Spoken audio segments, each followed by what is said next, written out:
comme truc.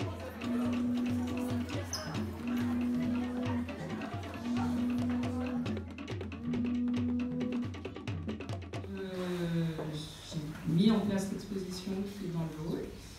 L'action de ce matin, la rencontre que vous allez vivre ce matin, s'inscrit dans le cadre du Salon du Livre.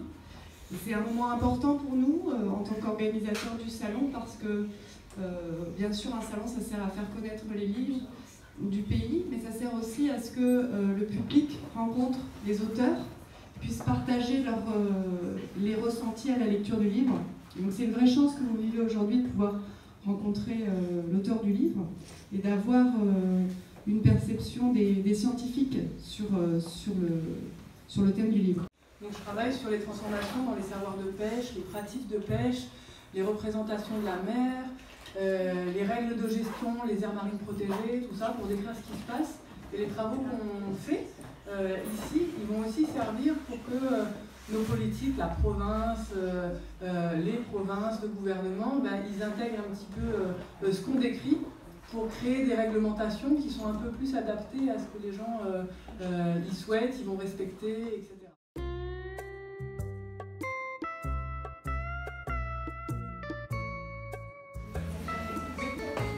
Aussi, on peut les attraper juste pour plaisir, après on peut leur acheter.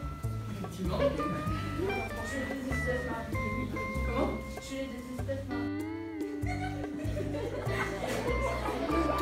Il n'y a rien en fait, il y a tellement de poissons dans le coin que même avec son petit fusil, même si dans les trous, même si le sang d'eau il n'a plus de force, il arrive à piquer les poissons. Aujourd'hui en fait, il vit complètement de sa pêche, comme son oncle autrefois. J'ai dit, mon livre ce sera pour un public, par exemple un public plus âgé, plus jeune, pour tous les publics. Parce que l'IA est violette, donc elle prend le lien.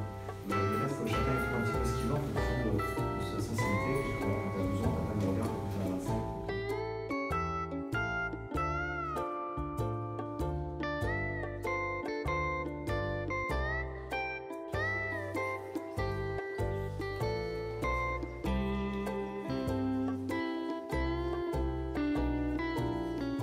Je suis Huédré Lydia, CPE au collège Jean Mariotti. Alors cette expo, je l'ai trouvée super enrichissante, très intéressante.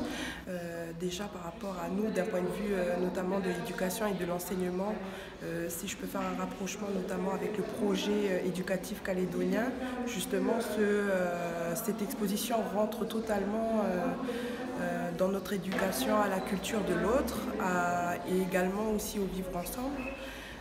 Ce que j'ai remarqué notamment, c'est que là, il y a une exposition plus centrée sur l'île des Pins et que, par exemple, dans d'autres cultures également kanak, qu'on ne retrouve pas, qu'on ne va pas retrouver en fait de choses similaires, par exemple à la pêche, etc. Différentes pratiques aussi qui sont menées et je pense que pour nos élèves, c'est un début justement vers un pas vers l'autre, vers un pas sur connaître la culture des personnes qui vivent ici en Nouvelle-Calédonie. Voilà. Et j'ai trouvé que c'était intéressant. J'ai surtout aimé les dessins parce que je trouve l'aquarelle c'est très beau et j'aime bien les dessins. Moi je m'appelle Barbara, j'ai trouvé ça intéressant de parler des manières de pêcher, des cultures des habitants. En fait, j'ai trouvé ça intéressant parce que c'est quoi? Moi, j'aime entendre les anecdotes des gens, les aventures qui leur est arrivées. C'est pour ça que j'ai bien aimé.